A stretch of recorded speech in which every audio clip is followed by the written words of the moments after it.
Okay, so this is going to be my AEW year-end video for 2022.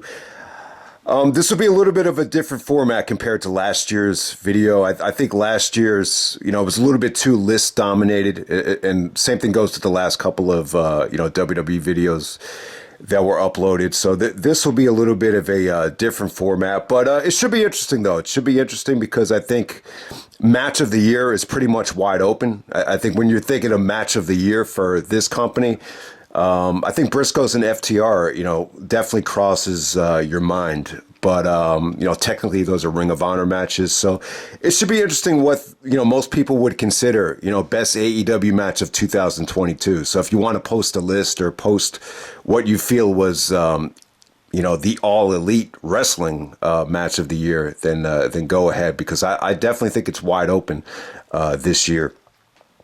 AEW MVP, I think the same thing goes with this award right here. So this would be the first category. So AEW MVP, this is not going to be a list, but it's funny. I think a lot of guys took themselves out of contention. I think what happened with Punk with the injury and the fiasco, I think he took himself out of contention. Punk was actually number 3 in the PWI 500, so he was definitely on his way. At least in terms of PWI's criteria. MJF is another guy, which I think he was definitely in contention for MVP, but I think he shot himself in the foot when he took the summertime off. Hangman Adam Page, I think Hangman's title reign in terms of the big time matches definitely over-delivered, but the second half of the year for Hangman has been pretty much suspect, and I think he took himself out of contention. So I think it comes down to 3 guys. I think it comes down to Moxley, Jericho, and Danielson. I love Danielson's work from this year. I think out of anybody's work, his matches are probably the ones that I would, want to go back to more than any other guy. But I don't know. There's something about Danielson that I think could have been better. Not anything to do with him, especially with AEW and the marketing and the promotion of Danielson's matches. I just think you could get a lot more out of him. I think he should be used a little bit better this upcoming year. And it feels like he hasn't been, all the way in. There's been gaps where you just haven't seen him. I think it has to do with injury. I think at the beginning of the year, too, I think a lot of it had to do with COVID, restraint issues. But yeah, I definitely think they need to get a lot more out of him. But in terms of his work in the ring, it's been better than ever, whether it be the multi-man matches like Anarchy in the arena.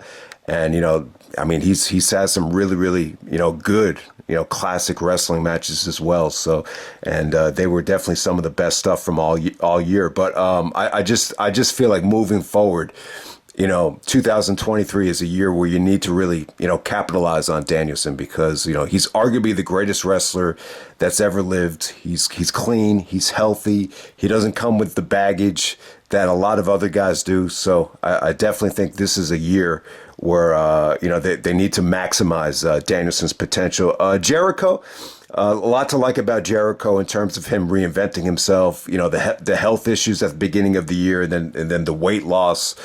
Jericho's got a lot to be proud of. This was probably Jericho's most impressive year in AEW so far. I think the Ring of Honor title stuff, it sounds sexy on paper that, he boosted the Final Battle buy rates and, things of that nature. But it just kind of has the feeling like it didn't hit as hard as, I think people would have liked it to. I think some of the Ring of Honor stuff was a little bit too over the top and sports entertainment driven for some people's tastes. But, give Jericho credit. He reinvented himself, the Wizard, the Ocho. He's definitely, added to his repertoire in terms of character development. But to me, like the best stuff Jericho did all year was the Eddie Kingston stuff. I just thought that that feud definitely had a realness to it. It definitely felt a little bit more natural. And to me, that was the best thing Jericho did all year. But it's just tough to say that someone that's 52 years old should be MVP in a roster this loaded, filled with this much talent and youth. But, take nothing away from Jericho. He really did have a good year. But, my pick would actually be Moxley. I definitely think Moxley's been a team player. I think, what he did in terms of just stepping in and being a replacement champion. I don't think everybody would have been cut out for it. And, the fact that he ended up losing to Punk and ended up losing to MJF were, I think most guys probably would have had an issue with it, being labeled interim champion. But he was able to step in and really, bring a lot of animosity and a lot of hostility to a lot of those matches. I think the match with Punk and MJF, I thought they had fantastic, heated environments. I think on the mic, Moxley really stepped his game up this year.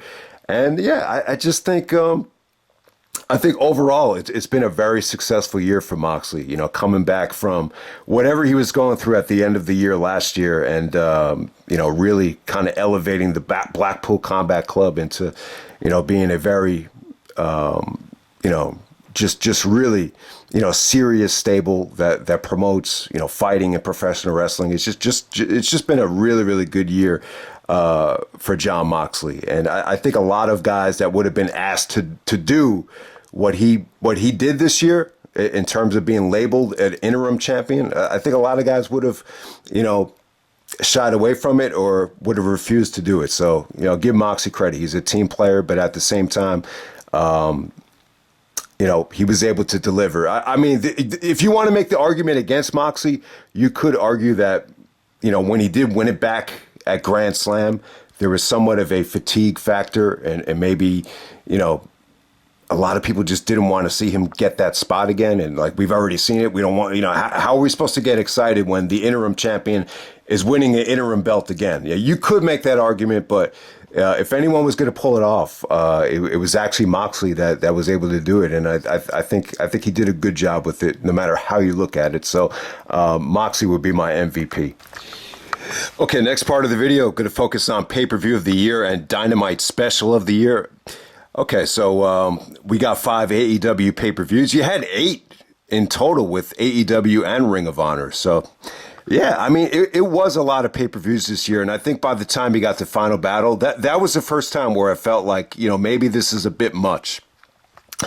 But, to me, I thought AEW pay-per-view of the year was Revolution. I don't really think it's close. I thought Revolution was a hell of a show. I think you definitely got a lot of quality there. The main event has definitely gone, I feel, a little bit under the radar, underrated with, Hangman Page and Adam Cole. I thought that was a fantastic main event. So I just thought Revolution was definitely a continuation of that AEW hot streak of pay-per-views, dating back to All Out 2021. So, yeah, Revolution would be my number 1 pick. Number 2, I would go with Forbidden Door. Obviously Forbidden Door wasn't the sexy card that a lot of people envisioned. I think not having, certain guys, it just felt like they got plagued by injuries at the wrong time. So, but yeah, Forbidden Door still had a lot of depth and a lot of guys were able to step in and, really, shine on that show, especially guys like Orange Cassidy and then Claudio. There was a huge opportunity for certain guys, and they were able to step up and just deliver a really memorable show. I mean, say what you want about Forbidden Door. I don't think it had like, the matches that we were, expecting. It didn't have like match of the year candidates, but it just had a shitload of talent and just consistency from start to finish. So that's what you definitely remember about Forbidden Door. And I think it was a success, no matter how you look at it. I mean, obviously, Danielson versus Zack Sabre Jr. and, Punk versus Tanahashi, it would have elevated that card to monumental levels. But, for what we got, it was still a really, really good show. So that would be my number 2 pick. Third best pay-per-view of the year, I'm going to go with Double or Nothing. I thought Double or Nothing was definitely, AEW putting on a great show, but at the same time, really, doing a good job of catering to the masses and just giving you nice variety. I mean, you could argue that, certain things didn't hit the way you were expecting. I know Punk took a lot of criticism in the main event, but at the same time, a lot of people did like that match and thought it was a really, really good performance from both guys. So I'll go with Double or Nothing at number 3. At number 4, I'm going to have to go with All Out. I thought All Out was definitely a memorable pay-per-view. Whether you want to remember it for what went on in the ring or what went on in the press conference, I think no matter how you slice it, All Out is definitely going to be a memorable show. And, even though a lot of the card is going to be, forgotten and overshadowed. There's certain things that I think penetrated through a lot of the bullshit, and I think the Acclaimed taking out Swerve in Our Glory is definitely one of those matches. But in some ways, I'm a little bit glad the MJF return got overshadowed, because I don't know, it could have kind of put a negative taste in my mouth that he was going to come in and steal the buzz from that pay-per-view, and it ended up not happening. So that's probably the biggest bright spot about All Out, for my personal taste. And then at number 5, I go with Full Gear, and Full Gear was still a great show. I thought you really got off to a great start. There was just some matches in the middle of the show that I thought, killed the momentum of the show. But nonetheless, MJF and Moxley, I thought they proved that they both have evolved, since their previous match, and obviously MJF had a huge fan support, and you got a really, really nice swerve at the end of that show. So even though Full Gear would be my pick for worst pay-per-view of the year, there are people that thought it was the best. So it's definitely a toss-up. So I thought every single pay-per-view this year was at least great. Obviously, it wasn't as obviously, I don't think AEW really continued the hot streak that they were on, but they still had a really, really good year on pay-per-view. So my pay-per-view of the year would definitely be Revolution. And I would definitely say I think the most interesting time for AEW in 2022 was to build up towards Revolution. And then we're moving on to Dynamite Special of the year, or, just Dynamite of the year. I thought there was a lot of good ones, man. I thought the debut on TBS, the return to the mothership, I think that's definitely in contention for the best television show of the year. I thought Blood and Guts was definitely the best, War Games. That obviously they can't call it War Games, but the Blood and Guts from this past year was better than any of the ones that they've done before. You had the return of Claudio, and I just thought that match was a lot of fun. Fyter Fest was good this year. Fyter Fest is probably going to go down as the most underrated Dynamite Special on both shows. I thought you got great quality.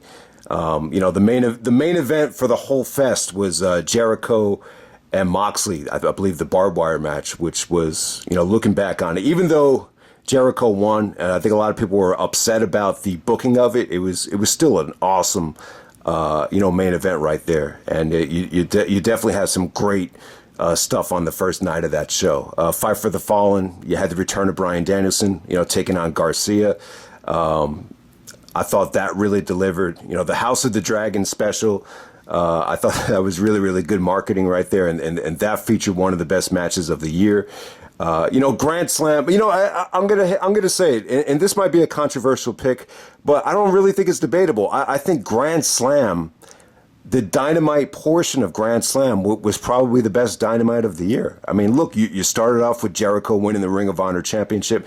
You closed the show with Moxley and Danielson, with Moxley winning back the AEW title. You had the Acclaim win the tag team titles. So I just think Grand Slam, at least the Dynamite portion of it, was pretty damn good. I mean, Grand Slam for this year, obviously it wasn't as good as last year's. Last year's would have been tough to top, but it's almost like a tale of two halves. I think the Dynamite stuff was great. I think the stuff on Rampage was severely lacking.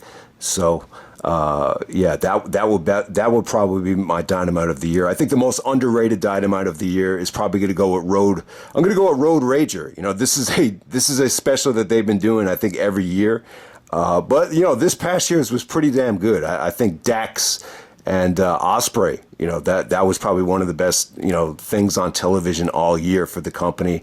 And then you had the Christian Cage heel turn at the end of the show, and the Young Bucks winning the belts back from Jungle Boy and Luchasaurus in that really, really underrated ladder match. So Road Rager would probably be the most underrated Dynamite of the year. And then Dynamite Thanksgiving really delivered as well. You got another match between the Elite and Death Triangle.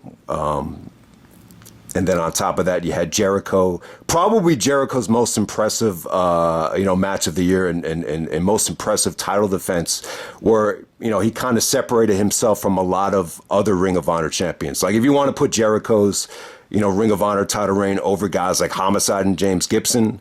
I think the Dynamite on Thanksgiving really proved that. The match against Ishii, Tomohiro Ishii, however you pronounce his name, it was definitely a war.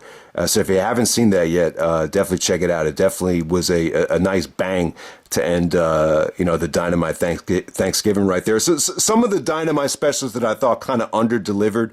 I think the anniversary show was pretty underwhelming. I actually, not every review is going to hit. And a lot of times, I would actually plan on reviewing the show because, it felt like a big time deal or, it definitely felt like a milestone. And, some of these times, like,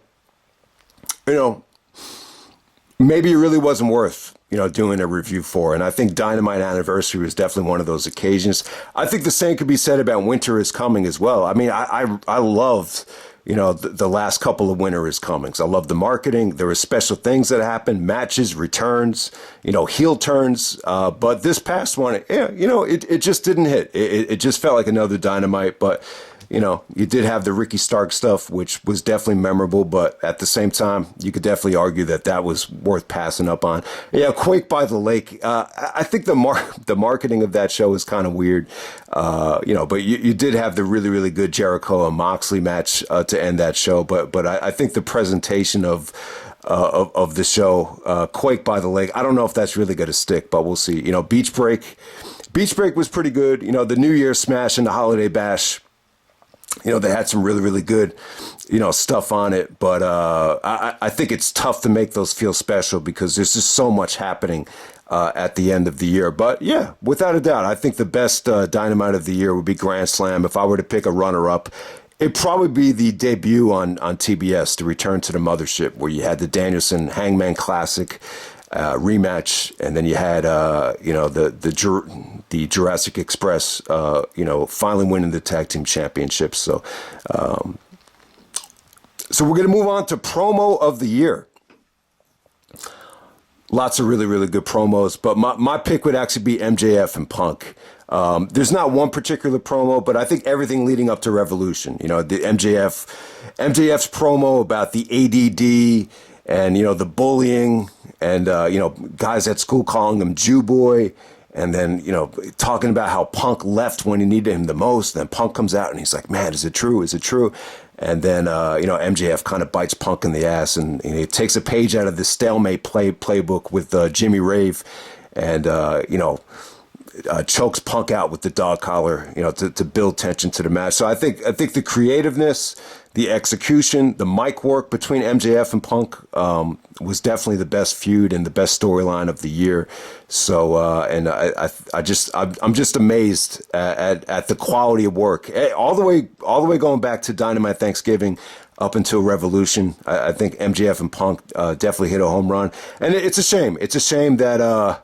We weren't able to see this at Grand Slam. I think we would have gotten the third match in the trilogy at Grand Slam if the situation with Punk, the Punk's injury didn't happen. So you're always going to say to yourself, man, that really did deserve a rubber match because MJF got the first victory on Groundhog's Day and, Punk won the dog collar match. So, so that would definitely be my promo of the year. But just some honorable mentions. The MJF Regal promo, the first one, I thought was incredible. I think the Hangman and Punk stuff, I think looking back on it, it should be interesting to see, going back to those promos, if you can, kind of, feel a little bit more natural tension there with everything that's transpired with Hangman's comments and Punk kind of calling him out for, kind of being reluctant to listen to advice. So I think those promos will age extremely well. To me, like the most underrated promo of the year was Jericho and Eddie Kingston. I know the stuff between Punk and Kingston set the world on fire, but I thought the Jericho and Kingston stuff was pretty much just as good. And Jericho touched on some real life situations there with, being scared of success and, how come Eddie Kingston's not a bigger star and calling him a loser. I just thought Jericho was great. And obviously Kingston, brought his A game there. I think the feud with Jericho did a lot for Eddie Kingston.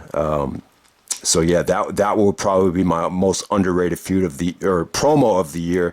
The Punk and Ace Steel promo was incredible. leading up to All Out. I mean, it was it almost had a Rocky 3 type of feel to it, and it got you excited about the rematch. I thought it was great stuff. The Punk and Moxley promo, where Moxley called himself the heart and soul of AEW, and then Punk said, all right, you could be the heart and soul, I'll be the dollars and the cents, which I'm not crazy about that line, but I thought you really had good tension there with Moxley being reluctant to, accept the fact that he's the interim champion. I thought there was a lot of good stuff there. The MJF pipe bomb, that probably got more attention than any promo from this year. I just don't think it's going to age that well. And, I would have preferred seeing MJF, win the championship at Forbidden Door. I know on paper it didn't sound sexy. I think what was Chase's quote to me? He said something about a bookie. A bookie would shoot down that idea.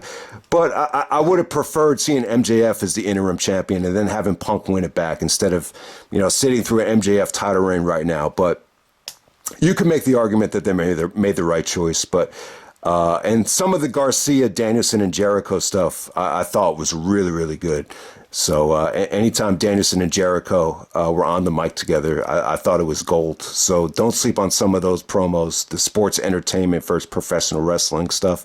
Feud of the year, I think I already said it, MJF and Punk. But, the Jericho Appreciation Society, Blackpool Combat Club, it was still a really, really good feud. I'm not a huge fan of a lot of these over the top stables. I just feel like there's just so many of them plaguing pro wrestling, but I'm not going to take away from it. Some of the promos that Jericho and Moxley cut against each other, leading up to some of the big time matches, whether it be Blood and Guts or Anarchy in the Arena, was really, really good stuff. My most underrated wrestler of the year. Most underrated and most improved. I'll kind of throw these in here together. I think the most improved was Daniel Garcia. I think Garcia's had an amazing year, and he might be, Pro Wrestler of the Year when you factor in his work in PWG and Ring of Honor. It's funny, like even though PWG and Ring of Honor aren't really running shows consistently anymore, whenever they do run shows, there's definitely been some great stuff. You could definitely, I think I actually had them as the two best matches of the year. The, Briscoes and FTR at the half-year point. Supercard of Honor was my match of the year. And then number 2, I had Garcia's Bola victory. So even though PWG and Ring of Honor are pretty much just hanging on by a thread, they're still delivering quality. So Garcia's definitely been, one of the best pro wrestlers of all, this whole year. And I definitely think he's gotten better in the ring. You could definitely see it, even in terms of his character development. I think, some of the stuff that he's done with Jericho and the sports entertainment has definitely helped him, become a little bit more well-rounded on the mic. So Garcia would just, all around, he'd be my most improved. I think, when we're talking about most underrated, like who is a really good talent that just doesn't get to show it a lot, I'm going to go with Lee Moriarty. I think Lee Moriarty is probably the most underrated. He had a really good match with Jay Lethal at Supercard of Honor, but it just seems like in AEW, just hasn't gotten a chance to show a lot, at least on national television. I'm not sure if there's a AEW dark match where he was able to showcase what he did against Lethal, but I don't know, man. But other guys in this group, Sammy Guevara, Jungle Boy, Dante. I think Dante Martin's really improved.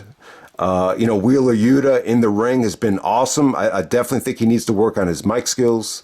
I think Cornette is a little bit too harsh on him. He calls him Wheeler useless, but take nothing away from Yuta in the ring. In the ring, I think he's been great. I think Darby has had another really, really good year.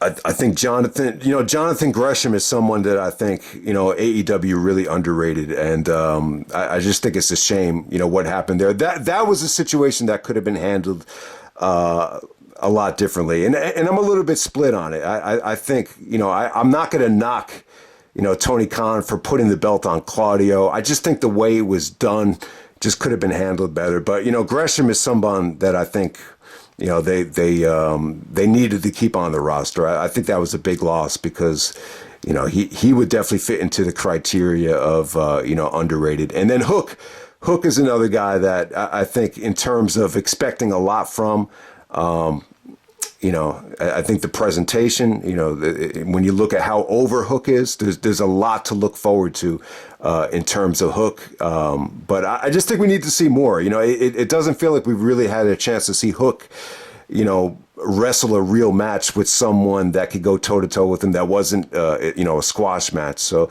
yeah, I think Hook is really unique because obviously it's Taz's son. He's got the Red Hook, inspired name.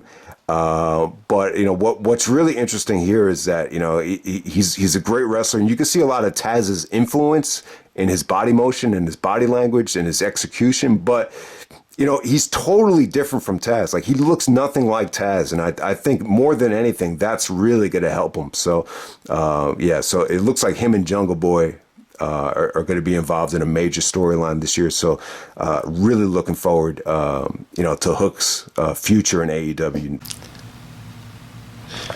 Okay, and just some quick thoughts on the CM Punk situation. Going back to All Out, I think there's definitely a fatigue.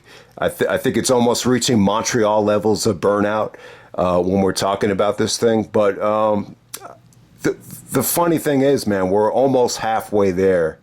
It just feels like a long time. Like it's. I just think there's a lot of anticipation to see what's going to happen with Punk because he created so much controversy, and that there was so much talk about this stuff, and it's always going to hurt. I think anytime you have a real life controversy and situation, and because of an injury or because of someone going somewhere else, and you don't follow up on it, it's going to hurt everything. And I think it has hurt the professional wrestling industry, to a degree. I find it very difficult to just kind of, shift away from this and just talk about, kayfabe stuff or stuff unrelated to it. So I definitely think it's hurt the industry. I think it's hurt AEW to a degree in terms of overall interest. I mean, and look at it. Like, when you go back to, when Punk first arrived, it felt like the company had a shot of life. I mean, there were people, and, I would only know, just judging by YouTube, but,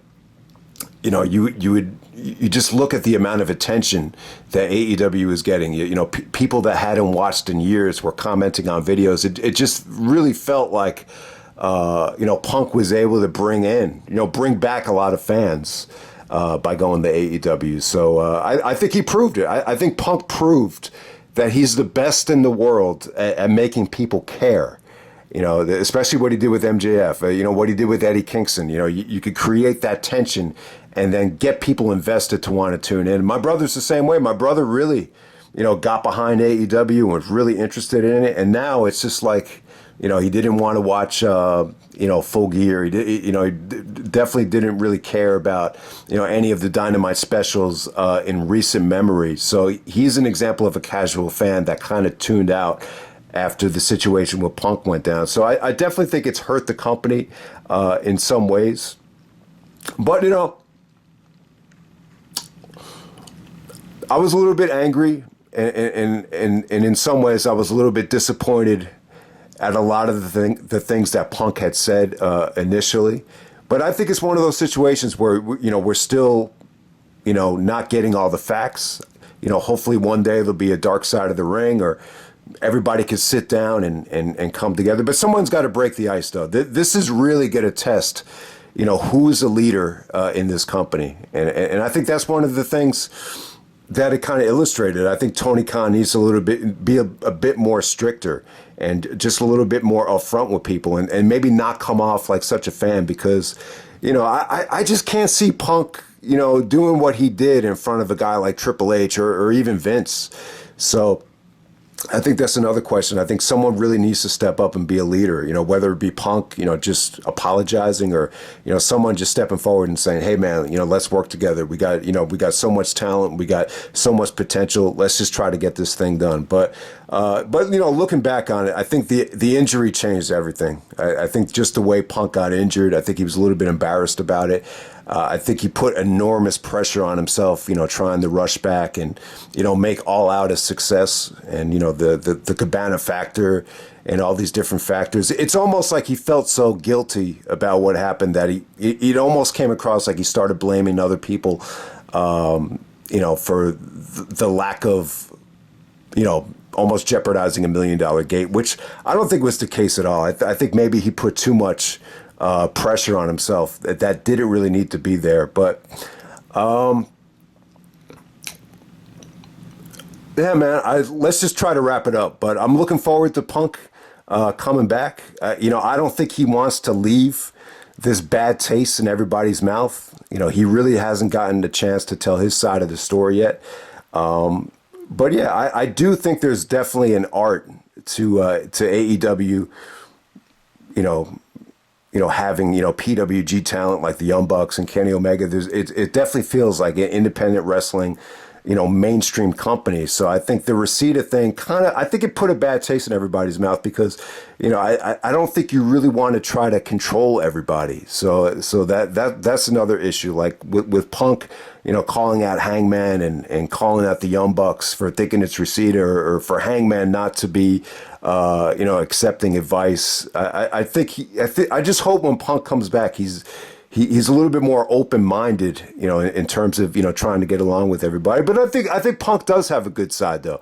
I think when you listen to someone like Dax, he was very adamant that Punk was, loved the environment, wanted to be a team player, didn't even want the championship and, only took it because, Tony wanted it for the company. So yeah, there's definitely a lot of things about Punk, but I think if you push him to his limit, though, I think he could be really controlling and get really defensive. So hopefully someone breaks the ice and steps up and becomes a leader, because I'd rather have Punk stay in AEW. I think if you can make this work with all the real life tension, the company could really hit their stride and really create a boom. But this situation here, you almost get the feeling that Punk, might say to himself, like, I want to go back to WWE. I want to be under a strict, environment where it's all about business. And, maybe the Cody situation, made him appreciate WWE. I could see him going back, kind of taking that narrative of like, he didn't appreciate, what he had at the time. And, that type of thing. Like, he was forced to work with kids and I want to go back to the WWE. So either way, I think if Punk goes back to the WWE, there's a lot of natural tension there with Triple H and even guys like AJ Styles going back to TNA. But I think there's more of an upside and more freedom to Punk coming back to AEW. I think it's too good to pass up. He had an incredible year. No matter how you look at it, I think Punk proved that he could really, bring a lot of excitement. And we haven't even gotten to Punk being a heel yet, which could be really, really special. And that's probably something that's going to happen when he does come back. So it's funny. A lot of people, it does feel like the majority of people are anti-Punk right now. But when he does come back, there's natural tension with Jericho. Obviously, him and Jericho. Jericho called him a cancer, and you have all that stuff going on with Jericho trying to break up the fight and Punk saying, this is none of your business. So there's definitely natural tension with Jericho, Omega, the Young Bucks, and the list goes on and on. So if you could find a way to make this work, I definitely think, there's too much good stuff to pass up on. And I would just hate for Punk, not to come back to wrestling. So we'll definitely see what happens. But yeah, I mean, it was just, it's a shame because if Cody, never leaves to go to the WWE, I think there's a good chance that none of this happens. I think if Punk doesn't jump, over the guardrail and breaks his foot, I think there's a really, really good chance that, none of this bullshit ever happens. So, but yeah, Punk staying injury free is, I think that's the biggest, part of it. And, in some ways, I think the injury, especially the injury that he suffered at All Out, man, like when you think about that, it's hard to decide whether that's a blessing or whether it's a curse, especially with the press conference, because, if the press conference doesn't happen, then the narrative is that Punk just can't stay healthy. Maybe he's too old and maybe he's past his prime.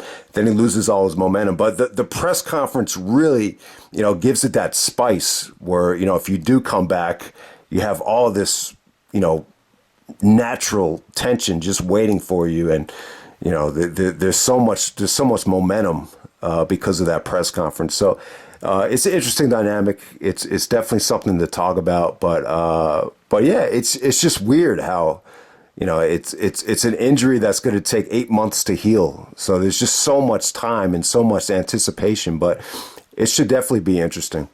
Okay, just some final thoughts on the Ring of Honor product. It's kind of like, I kind of get the feeling that it's mixed. I think a lot of people that, were watching Ring of Honor under the Sinclair umbrella, and there wasn't that many of them, but the few that were, I know that, they're not that happy with the purchase, and they're not happy with the, Tony Khan taking over the company. An example of that would be the way Gresham, losing the championship was handled. But hey, in my opinion, I think anything is an upgrade compared to Sinclair. I wasn't a big fan of the takeover, and I gave up on the company when they were under the Sinclair umbrella. So, yeah, I'm just not expecting a lot out of Ring of Honor. I think whenever they do deliver a pay-per-view, there's going to be some great stuff on it. I think the Briscoe factor is definitely the most attractive factor about it, where it's exclusively the home of the Briscoes. I think that's cool. I think the television show, it's not going to light the world on fire, but it will give guys a chance that don't get the chance to show what they can do in AEW. So that's definitely a good thing. But am I expecting everybody to stop what they're doing and watch Ring of Honor television on the Honor Club? No, I don't really think it's going to do much for the company. I think Supercard of Honor is definitely the diamond in the rough. I would just say that needs to be a show where you have to empty the tank and try to outdo WWE on their home turf. I think that would be cool. So I would prefer if Supercard of Honor is not just limited to Ring of Honor, but, AEW and just overall indie talent. I think I think you need to empty the tank on that show and just, try to keep tradition and, try to give us a better than our best or at our best level type of show.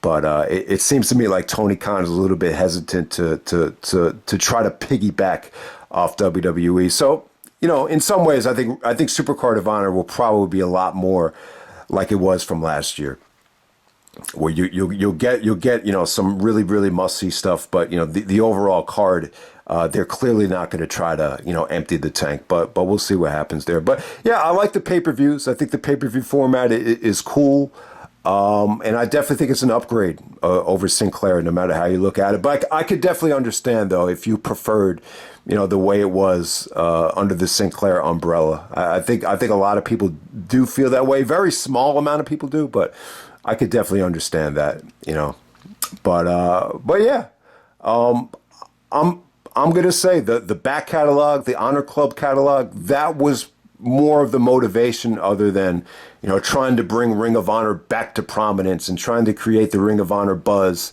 that they had back in the heyday. I really don't think that's the priority, but it's there though. I think it's there for everybody to see, and it's still alive. It's just not going to be a major player, and it's not going to be at the point where you're going to argue, what's the better product, Ring of Honor or AEW. It's not really going to be a debate, and I think we just need to accept that Ring of Honor is what it is at this point. It was a great promotion back in the day, and the most attractive part about it is the back catalog, and they'll deliver a special show on rare occasions. I think that's the best way to kind of accept the state of the company right now.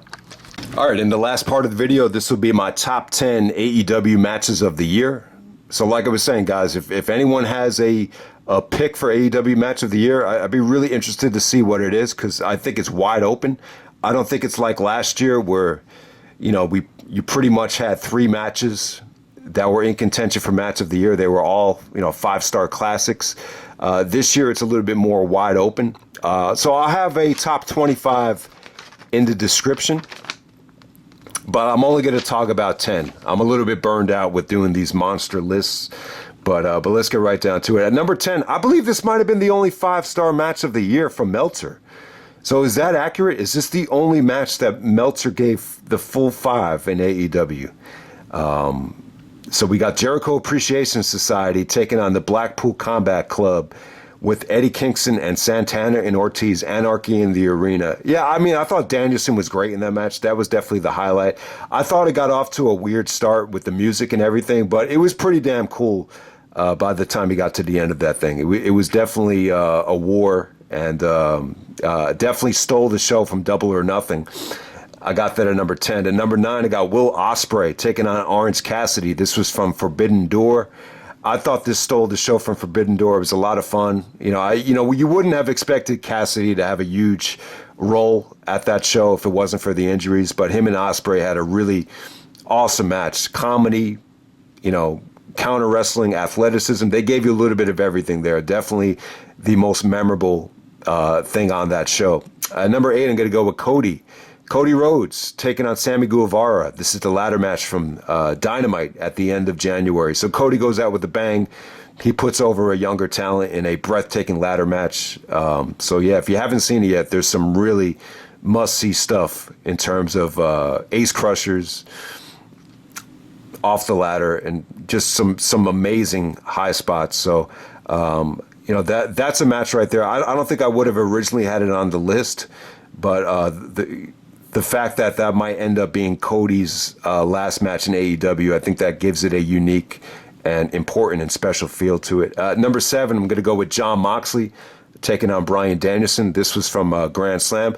Yeah, so the match that they had back at Revolution was really, really good. I was just disappointed that, people like my brother, forgot that match even happened. But this was definitely a nice follow-up. So Danielson is a team player and puts over Moxley, and Moxley becomes AEW champion for the 3rd time. But they did some really, really, great wrestling in that match. Just it had a real fight type of feel to it. There was definitely a burnout factor, when Moxley won the belt. But other than that, I thought it was phenomenal work from both guys. At number 6, we're going to go with the Ring of Honor World Title match at Full Gear. Yeah, Jericho, Claudio, Bryan Danielson, and Sammy Guevara. I thought this was incredible stuff. They stole the show from Full Gear. When you present a 4-way like that, it could be really unpredictable and just breathtaking to watch. And I thought it was great stuff. So Jericho retains at Full Gear as the Ring of Honor champion. Number 5, I'm going to go with Bryan Danielson versus Daniel Garcia. This was from the House of Dragon show. So HBO Max actually presents the House of the Dragon on AEW Dynamite. So really good marketing there. It was the American Dragon versus the Dragon Slayer. 2 out of 3 falls. So I would say this, if from a crowd reaction standpoint and from a, from an entertainment standpoint, you're not going to get a lot out of this, but this just felt like, straight out of the dungeon, just straight up, professional wrestling, no sports entertainment. This was the kind of match that, I think they went in this direction to kind of get Danielson to show Garcia the light at the end of the tunnel that, he's a pro wrestler, not a sports entertainer. So they went in that direction there. So, just in terms of the grappling, the submission work, the match is actually on YouTube, the whole match, without the commercial breaks. So if you haven't seen it yet, definitely check out the full version of it. There's just a lot of stuff that, the on-demand version doesn't capture, especially like the yoga stuff with Danielson and the no selling. It's almost like it almost had like a teacher versus student type of feel to it. Like I was saying, guys, not really a entertainment match, but it was just straight out of the dungeon. Jericho even compared this to something that Stu Hart would have loved in terms of the toughness and the grit of it. So, the House of the Dragon thing, I did want to mention this. I tried to give it a chance. This was the prequel to Game of Thrones. I actually watched like the first 5 episodes, but I don't know, man. It just wasn't for me. I tried to give something a chance that's out of my comfort zone and something that I really don't know a lot about, but I just could not get into it. But, it looked cool, though. The art direction, the cinematography was beautiful, but the Game of Thrones is just not for me. But if anyone has stayed with House of the Dragon, let me know what you thought of it. But I like the marketing there. I thought it was cool. So I got Danielson and Garcia at number 5. At number 4, I got Swerve and Our Glory taking on the Acclaimed at All Out. The crowd reaction here was incredible. It was amazing how much heat, Keith Lee and Swerve got. And the Acclaimed, they've really proven that,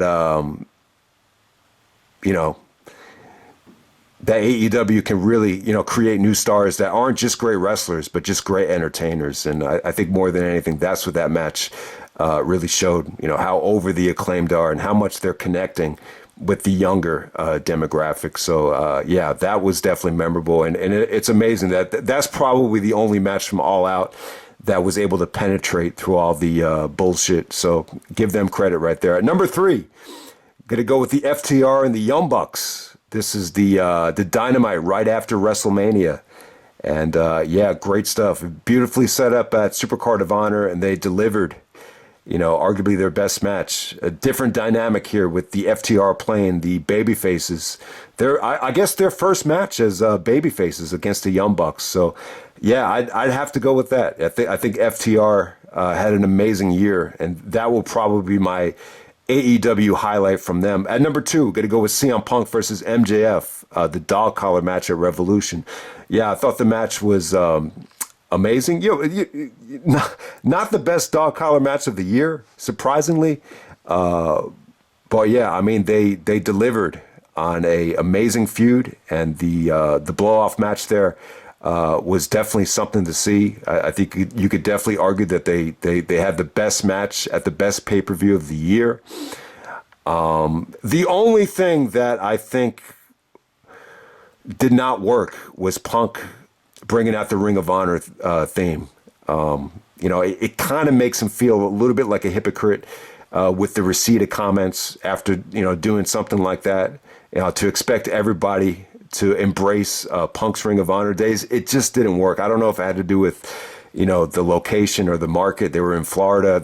Florida was never a hotbed for Ring of Honor. But other than that, man, the dog collar match between MJF and Punk, you know, they delivered on an amazing story there. So I got that at number 2.